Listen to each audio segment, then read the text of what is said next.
Hello everyone, welcome to Group Sadda YouTube channel. This is Riyaz. So AP EPDCL exam లోని వచ్చిన previous years questions నేను తీసుకోవడం జరిగింది. So electrical circuit subject కి సంబంధించి questions అయితే తీసుకున్నాను. సో ఆ క్వశ్చన్స్ లో ఏవైతే హార్డ్ గా ఉన్నాయో సో ఆ క్వశ్చన్స్ తీసుకొని ఫార్ములాస్ తో అవసరం లేకుండా ఓన్లీ KCL KVL యూస్ చేసుకొని అయితే అన్ని సాల్వ్ చేస్తాను. సో అందరూ కూడా లాస్ట్ వరకు అయితే చూడండి. సో ఎవరెవరైతే ప్రిపేర్ అయ్యే ఆస్పిరెంట్స్ ఉన్నారో వాళ్ళకి ఈ వీడియో అయితే చాలా యూస్ఫుల్ అవుద్ది. సో అందరూ అయితే చూడండి. సో మనకి ఫస్ట్ క్వశ్చన్ వచ్చేసి, so in the circuit shown the dependent source అయితే ఇచ్చాడు. సో డిపెండెంట్ సోర్స్ ఇచ్చాడు. సో మనకేం ఫైండ్ చేయమన్నానంటే, సో ఆ డిపెండెంట్ సోర్స్ పవర్ని డెలివర్ చేస్తుందో అబ్జర్వ్ చేస్తుందో మనం ఫైండ్ చేయమన్నాడు. సో మనం అది కనుక్కోవాలంటే ముందు రెండు బేసిక్ రూల్స్ తెలియాలి మీకు. సో ఇది డివైస్, సో ఇక్కడ ప్లస్ ఇక్కడ మైనస్ ఉంది. కరెంట్ కనుక ఎంటర్ అయితే ఖచ్చితంగా observe. So in case this is a device, ఇది మైనస్ ఇది ప్లస్, సో కరెంట్ గనక మైనస్ దగ్గర ఎంటర్ అయితే ఓకేనా, లేదా ప్లస్ దగ్గర లీవ్ అయితే, సో ఇట్ ఈజ్ ప్లస్ దగ్గర లీవ్ అయితే it is delivers. Okay, so plus దగ్గర ఎంటర్ అయితే అబ్జర్వ్, మైనస్ దగ్గర ఎంటర్ అయితే డెలివర్స్, లేదా ప్లస్ దగ్గర లీవ్ అయినా డెలివర్స్, ప్లస్ దగ్గర ఎంటర్ అయినా అబ్జర్వ్. సో ఓన్లీ దీనికి సంబంధించి మనం అయితే చూద్దాం. సో ఇప్పుడు చూద్దాం. ఇందులో మనం first of all I2 value కనుక్కున్నాం. I2 వాల్యూ కనుక్కుంటే మనకి ఒక ఐడియా వస్తుంది. సో ఇక్కడ చూద్దాం, I2 అండ్ ఈ కరెంట్ సోర్స్ యొక్క డైరెక్షన్ రెండు ఏంటి, equal. So I2 equals to V1/5 simple గా. సో V1 వాల్యూ ఎంత 20. So 20/5 equals to 4 amperes. So I2 equals to 4 amperes. So I2 value అయితే మనకి వచ్చింది. సో I2 అనేది ఇక్కడ చూద్దాం, I2 అనేది వాళ్ళ రిఫరెన్స్ డైరెక్షన్ ఇచ్చాడు. సో ప్లస్ ఇది. సో I2 అనేది ప్లస్ దగ్గర నుంచి లీవ్ అవుతుంది. సో ప్లస్ దగ్గర నుంచి లీవ్ అవ్వడాన్ని ఏమంటాం, డెలివర్స్ అంటాం. Okay, delivers. సో వాట్స్ లో పవర్ చెప్పాలి. సో మనకి I వచ్చింది, మనకి V కావాలి. సో V ఎలా ఫైండ్ చేస్తాం, సో KCL, దీన్ని Vx అనుకున్నాం. సో KCL Vx మైనస్ 20/1, ఇది లీవింగ్, సో ఇది కూడా leaving, plus Vx/1 equals to entering current వచ్చేసి ఎంత, ఇది I2.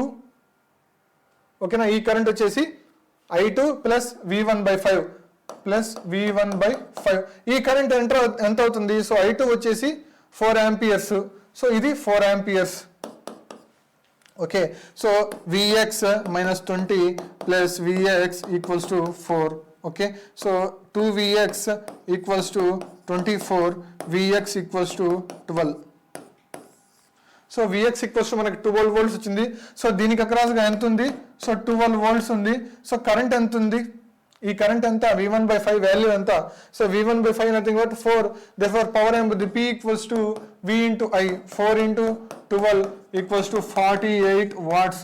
48 watts ప్లస్ దగ్గర లీవ్ అవుతుంది, ప్లస్ దగ్గర లీవ్ అవుతుంది అంటే డెలివర్స్ 48 watts.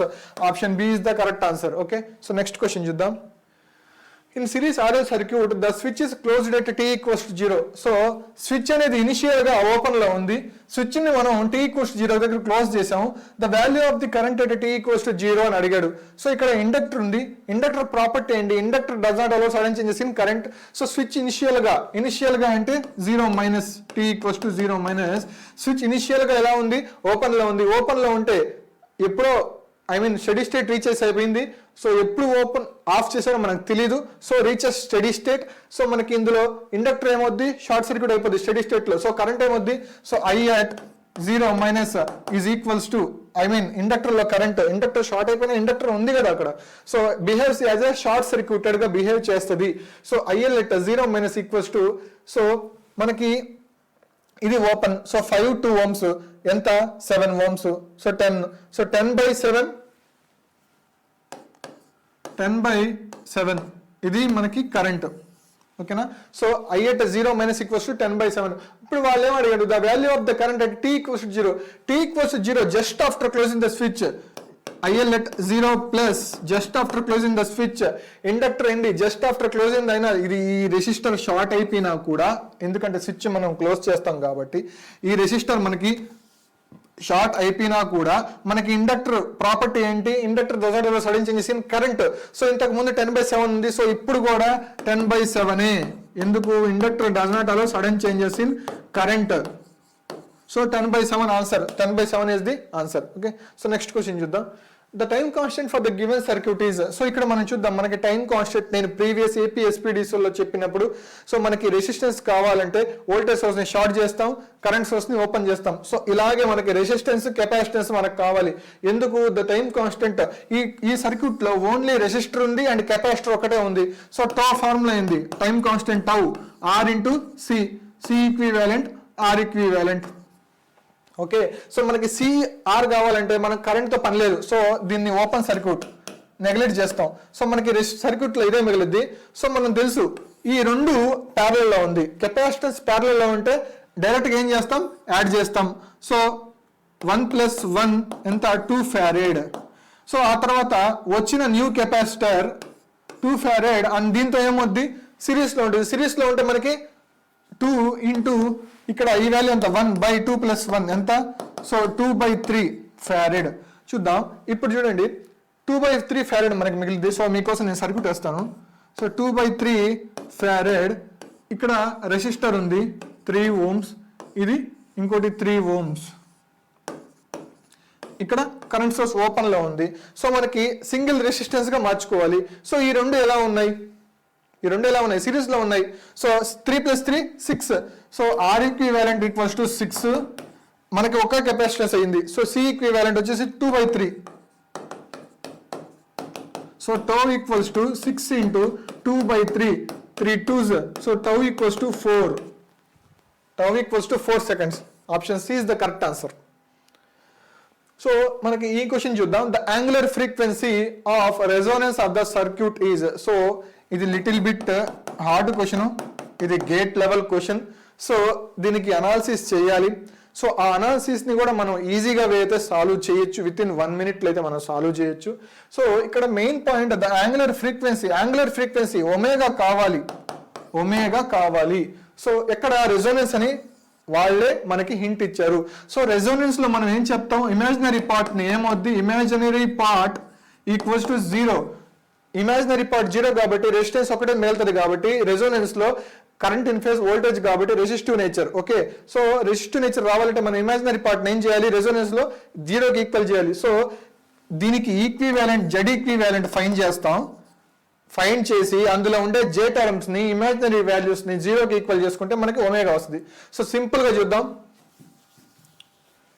సో ఇక్కడ చూద్దాం. సో RC ఇది రెండు ఎలా ఉన్నాయి? ఇవి రెండు సిరీస్ లో ఉన్నాయి. సో Z ఈక్వల్స్ టు ఏమవుద్ది? 1 ప్లస్ ఇక్కడ చూడండి కెపాసిటర్ ఫార్ములా ఏంటి? Impedance form 1/SC. So 1/C ఎంత? 1/S. So S + 1/S equals to Z. ఓకేనా? Z1 అనుకున్నాం, దీని Z1. ఇదేంది? Z2. దీని ఇండక్టర్ ఇంపిడెన్స్ ఫార్మ్ ఏంటి? S × L 4S. Okay, so ఈ రెండు ఎలా ఉన్నాయి? ప్యారలల్ లో ఉన్నాయి. మనకి parallel formula Z1 Z equivalent ఏమవుద్ది? Z1 Z2. సో Z1 ఎంత? S + 1/S into R1 R2 by S + 1/S plus 4S. So S + 1 4S into S + 1 by S + 1 plus 4S square. So SS cancel అయితే ఇది మిగిలింది. So ఇక్కడ చూద్దాం, multiply చేద్దాం. 4 into S² plus 4S by so S + 1 plus 4S². మనకు తెలుసు S equals to J omega. S² ఏమవుద్ది? J omega whole square. J² అంటే -ω² వస్తుంది. S² ప్లస్ లో -ω² వస్తుంది.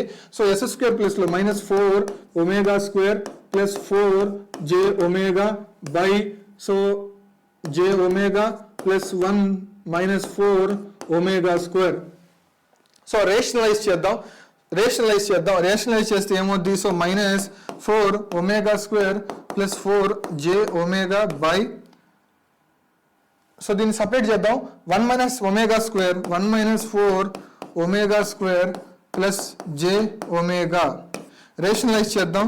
1 minus 4 omega square minus J omega by 1 minus 4 omega square minus J omega. So ఈ రెండింటిని multiply చేద్దాం. సో మనకి ఇమాజినరీ టర్మ్స్ 0 చేసుకుంటే మనకి ఒమేగా వస్తుంది. సో ఇవంతా మనకు అవసరం లేదు, ఓన్లీ ఇమాజినరీ టర్మ్స్ అంటే జే టర్మ్స్ ఏవేవి వస్తాయో వాటినే చూద్దాం. 1తో మల్టిప్లై చేద్దాం. సో ఇందులో జే లేదు, సో ఇది వస్తుంది. సో 4j ఒమేగానే రాసుకున్నాను. ఓకేనా, ఎగ్జామ్లో టైం ఉండదు కాబట్టి జస్ట్ షార్ట్ కట్స్ లా వేస్తాను. సో ఆ తర్వాత -4 ఒమేగా స్క్వేర్తో అప్లై చేస్తే ఇందులో జే ఉండదు, సో ఇందులో జే వస్తుంది. So plus minus minus 4 4 16 J omega cube. Okay, ఆ తర్వాత మళ్ళీ జే ఒమేగా అప్లై చేస్తే ఇందులో జే పోయి మైనస్ వస్తుంది, సో జే రాదు. సో ఫస్ట్ టర్మ్తోనే వస్తుంది minus minus plus 4j omega cube. ఇంకా మిగిలిన పార్ట్ 0కి ఈక్వల్ చేస్తాం అంటే కింద పార్ట్ అంతా 0కి ఈక్వల్ అయిపోద్ది. ఓకేనా, సో 4j ఒమేగా కామన్ తీద్దాం. 4j ఒమేగా కామన్ తీస్తే 1 minus 4j omega 4 omega square మిగిలిద్ది ప్లస్ ఇక్కడ omega square. Okay, equals to 0. So -4 omega square plus omega square ఏమవుద్ది -3 ఒమేగా స్క్వేర్ ఈక్వల్స్ టు -1 అటు పోతే. So 3 omega square equals to 1 omega square equals to 1/3 square అటు పోతే root omega equals to 1/√3 radian per second. చూడండి 1/√3. So మీకు గనక practice కనుక ఉంటే సో మీరు డైరెక్ట్గా ఈ స్టెప్ అయితే వేస్తారు. ఈ స్టెప్ నుంచి డైరెక్ట్గా సాల్వ్ చేసుకొని సో ఇమాజినరీ టర్మ్ డైరెక్ట్గా ఈ స్టెప్కి అయితే వచ్చేస్తారు. అందుకే మీరు వెల్ ప్రాక్టీస్ అయితే చేయండి. మనం చెప్పలేం గ్రేటర్ దెన్ 1 మినిట్ అయ్యే క్వశ్చన్స్ కూడా మనకు రావచ్చు. సో దాన్ని చేసుకుంటా కూర్చుంటే టైం వేస్ట్ అయితే అవుద్ది. సో దానికి సంబంధించి మీరు ఎంత ప్రాక్టీస్ చేసినా ఎయిదర్ గేట్ క్వశ్చన్స్ అయినా కూడా మీరు వెల్ ప్రాక్టీస్ చేస్తే విత్ ఇన్ లెస్ దెన్ 1 మినిట్లో అయితే మనం చేసేయవచ్చు. సో ఇది ఈస్ ద ప్రాసెస్. మీరు కనుక ప్రిపేర్ అయితే డైరెక్ట్గా ఈ స్టెప్ కూడా రావచ్చు. సో అప్రాక్సిమేట్లీ 1 మినిట్ కూడా ఎక్కువ పట్టదు. సో 1/√3. సో మంచి క్వశ్చన్, ఇంపార్టెంట్ క్వశ్చన్, మళ్ళీ రిపీట్ అయ్యే ఛాన్స్ అయితే ఉన్నాయి. సో నెక్స్ట్ క్వశ్చన్ చూద్దాం. The circuit shown in the figure is in steady state. Circuit steady state లో ఉంది. సో t = 0 స్విచ్ అనేది ఓపెన్ లో ఉంది, స్టడీ స్టేట్ కి రీచ్ అయిపోయింది. ఓకేనా, assuming that the inductance is ideal. Inductor లో ఏం లాసెస్ లేవు, ideal. Okay, the current through the inductor at t = 0 plus. Initial గా స్విచ్ అనేది ఓపెన్ లో ఉంది. సో ఇండక్టర్ అనేది స్టడీ స్టేట్ కాబట్టి షార్ట్ సర్క్యూటెడ్. సో సో ఇలా పోయే కరెంట్ ఏమవుద్ది, ఇండక్టర్ లో పోయే కరెంట్ IL at 0 - ఇంతకు ముందు స్టడీ స్టేట్ లో ఇది షార్ట్ అయిపోయింది కాబట్టి V/10 volts / 10 ohms. సో ఎంత 1 ఆంపియర్.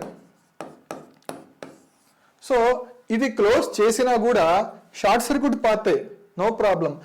ఈ రెండు ప్యారలల్ చేసి ఇది కూడా షార్ట్ సర్క్యూట్ పాతే అయినా మనకి ప్రాబ్లం లేదు. ఒకవేళ ఇన్ కేస్ ఇక్కడ రెసిస్టర్ గనక ఉంటే ఇండక్టర్ ప్లేస్ లో అప్పుడు మనం థింక్ చేయాలి. బట్ ఇక్కడ ఉండేది ఏంది మనకి ఇండక్టర్.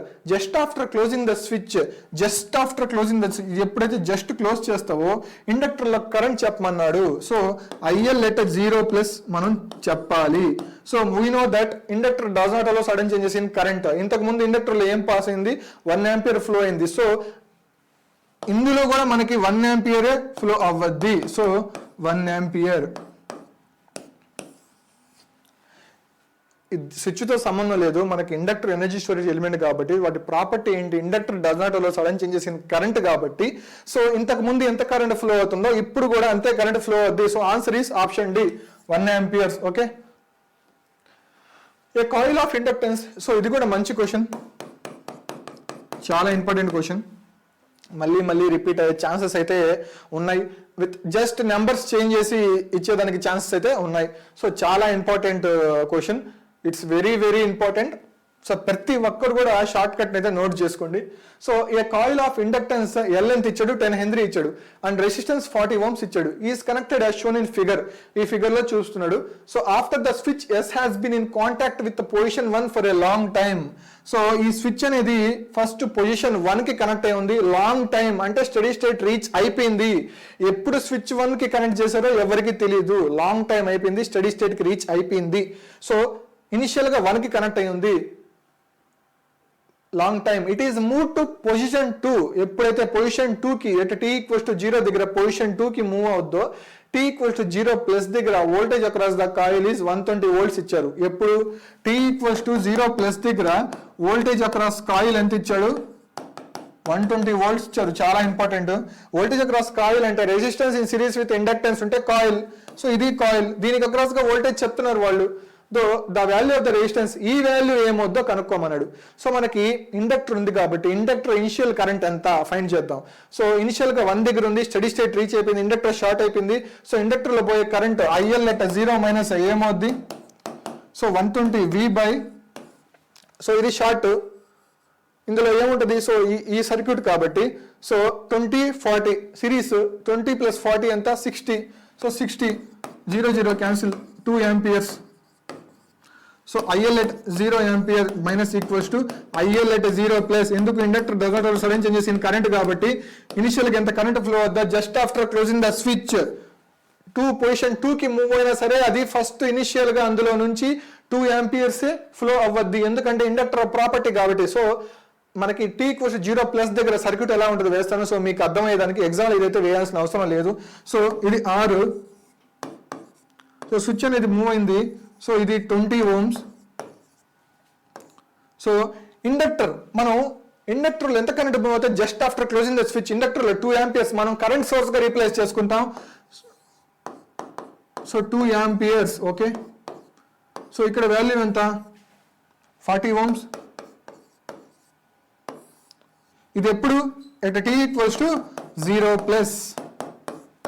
0 ప్లస్ లో ఉన్నప్పుడు స్విచ్ అనేది దీనికి పొజిషన్ మూవ్ చేస్తే ఇంకా ఈ 120 volts ఉండదు. ఎందుకు? సప్లై కట్ ఆఫ్ అయిపోయింది. కట్ ఆఫ్ అయిపోతే ఇంకా ఈ సర్క్యూటే ఉండదు, ఈ పార్ట్ ఉండదు. సో ఓన్లీ ఈ పార్టే ఉంటుంది. ఇక్కడ చూద్దాం 2 amperes. మనకి ఏమన్నారు? t equals 0 plus just after closing the switch from position 1 to position 2 ఎంత వోల్టేజ్? వోల్టేజ్ అక్రాస్ కాయిల్ ఎంత? 120 volts. So plus minus this is 120 volts. Okay, so ఈ 2 amperes ఫ్లో అవుతుంది. సో ఇక్కడ ఎంత? ప్లస్ మైనస్ వోల్టేజ్ డ్రాప్ ఎంత? 40 into 2 80 volts. ఇక్కడ 80 volts అయితే 120లో ఇక్కడ ఎంత రావాలి? 40 volts రావాలి. సో 40 ప్లస్ 80, సో అప్పుడే బ్యాలెన్స్ అవుద్ది. సో ఇది 40 volts, ఇది 80 volts. సో మనకి ఏం కావాలి? R వాల్యూ కనుక్కోమన్నాడు. సో ఇందులో ఫ్లో అయ్యే కరెంట్ అంతా 2 amperes. ఈ రెండు ఎలా ఉన్నాయి? సిరీస్ లో ఉన్నాయి. ఈ రెండిటికి కామన్ గా వోల్టేజ్ ఎంత అపియర్ అవుతుంది? ఈ రెండిటికి కామన్ గా వోల్టేజ్ ఎంత? 120 volts. సో మనకి I ఎంత?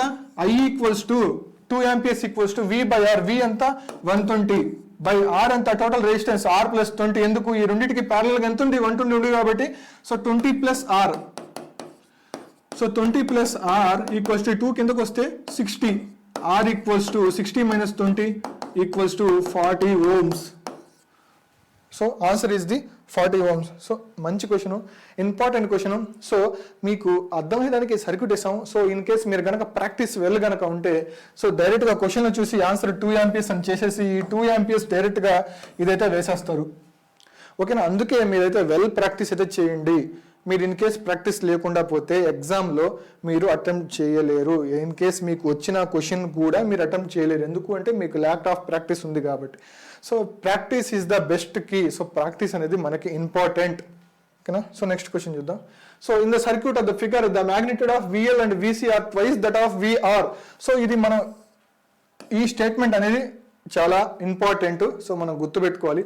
Magnitudes of VL and VC are equals to twice of voltage across resistor.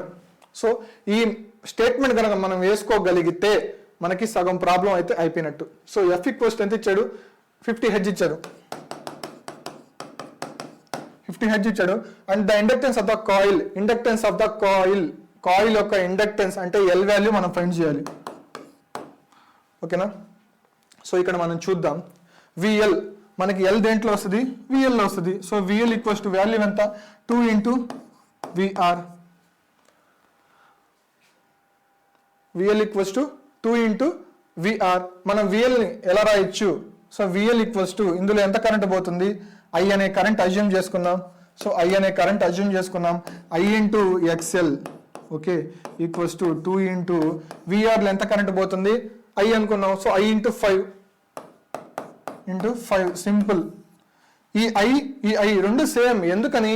ఇది సిరీస్ సర్క్యూట్. రెసిస్టర్లో ఏం కరెంట్ పోయిందో ఇండక్టర్లో కూడా అదే కరెంట్ పోద్ది. సో ఈ రెండు సేమ్ కాబట్టి ఐ క్యాన్సిల్. సో ఎక్స్ఎల్ని ఎలా రాయొచ్చు? ఒమేగా ఎల్గా రాయొచ్చు. Equals to 2 × 5 10. ఓకే, ఎల్ ఏమొద్ది 10 బై ఒమేగాని ఎలా రాయొచ్చు? 2π × 50. ఎఫ్ ఎంత? 50. సో ఇక్కడ చూద్దాం, ఇది క్యాన్సిల్. సో 1/10π. సో మనకి అప్రాక్సిమేషన్స్ కాబట్టి వాల్యూస్ అన్ని దూరంగా ఉన్నాయి కాబట్టి మనం అప్రాక్సిమేషన్ చేసుకోవచ్చు. సో 1/π అంటే 3.14, మనం 3 అనుకున్నాం. 10 3 = 30. Okay, 10 3 = 30. So L equals to 1/30. మనకి వీళ్ళు మిల్లీ హెన్రీల్లో అడుగున్నారు. సో మిల్లీ హెన్రీల్లో కావాలంటే చూడు, ఒక సింపుల్ ట్రిక్ అండి. మిల్లీ హెన్రీలో మనం ఎలా రాయొచ్చు అంటే ఇంటూ 10⁻³ ఇంటూ 10⁻+3. బ్యాలెన్స్ చేసానా లేదా? ఈ రెండు క్యాన్సిల్ అయితే మనకి 1 కదా. సో ఇంతకు ముందు లాగే ఉంటుంది. సో ఈ రెండు క్యాన్సిల్ అయితే మనకి మిల్లీలో కావాలి. మిల్లీ అలాగే ఉంచి ఈ 10³ తో మల్టిప్లై చేయండి. 10³ అంటే 1000/30 ఇంటూ 10⁻³ ఓకే, ఈ మిల్లీ ఎందుకు 10⁻³ అలాగే ఉంచాను? మనకి మిల్లీలో కావాలి కాబట్టి. సో ఈ 0 క్యాన్సిల్. 100/3 అంటే 3 3 = 9. సో 1 ఉంటే మళ్ళీ 3 దగ్గర 33. ఓకే, 33 మిల్లీ మనం అప్రాక్సిమేట్గా 1.14 తీసేసి వేసాం కాబట్టి సో దగ్గరగా ఉండేది ఏంది? 31.8. ఆన్సర్ ఇద్దా 31.8. ఓకే, సో ఇదండి ఏపీ ఈపీడీసీఎల్లో జరిగిన ప్రీవియస్ ఇయర్స్ క్వశ్చన్స్లో నుంచి కొన్ని హార్డ్ క్వశ్చన్స్ అయితే తీసుకొని చెప్పడం జరిగింది. సో అలాగే మా గ్రూప్స్ అడ్డా ఆన్లైన్ అకాడమీ యాప్లో అయితే మనకి కోచింగ్ అనేది తొందరగా స్టార్ట్ అవుద్ది ఏడబ్ల్యూకి సంబంధించి. సో అందరూ అయితే డిస్క్రిప్షన్లో ఇచ్చిన లింక్ని క్లిక్ చేసి యాప్ ఇన్స్టాల్ చేసుకొని క్లాసెస్కి అయితే ఎన్రోల్ అవ్వండి. సో ప్రతి ఒక్కటి కూడా క్లాసెస్లో క్లాసెస్ చెప్పేది నేనే. సో ప్రతి ఒక్క సబ్జెక్ట్ కూడా నేను ఫార్ములాస్ లేకుండా మీకు మైండ్ ఎగ్జామ్లో స్ట్రెస్ అవ్వకుండా మీరు ఈజీగా గుర్తుపెట్టుకునే విధంగా జస్ట్ కేవీఎల్తో కేసీఎల్తో అయితే నేను ఎంటైర్ సర్క్యూట్స్ అయితే కంప్లీట్ చేస్తాను. సో అందరూ కూడా క్లాసెస్కి అయితే ఎన్రోల్ తీసుకోండి అండ్ క్లాసెస్ అయితే త్వరగా ప్రిపేర్ అవ్వండి. నోటిఫికేషన్ వచ్చే ఛాన్సెస్ అయితే త్వరగా కనిపిస్తున్నాయి. సో ఎవరు కూడా ఈ ఛాన్స్ని మిస్ చేసుకోవద్దు. అలాగే ఈ వీడియోని లైక్ చేయండి అండ్ ఫ్రెండ్స్ అండ్ ఫ్యామిలీకి షేర్ చేయండి. So all the best. Thank you.